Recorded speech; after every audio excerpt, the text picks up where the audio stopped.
लागे न देबा ये राजा जी मुआइए देबा का कि कम जहुआइए देबा का। हमार शादी हो जाए तो खाले हम जहरिया। हेलो हेलो गोरी हेलो हेलो गोरी बोला ना। हेलो हेलो गोरी आवन बहरिया कैसे? चला भाग चली बम्बई सहरी। उल्टा सीधा इंग्लिश बोलने लगे पढ़ा इंग्लैंड है पापा जी हाफ मैंड है जो मेरा हस्बैंड है।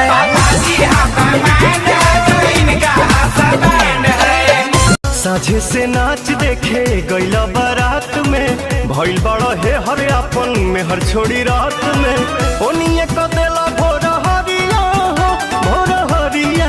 हो कदोनी देख के तू आइला का कइला मीठा मीठा बाते कमरिया हो कदोनी देख के तू आइला का कइला मीठा मीठा बाते कमरिया।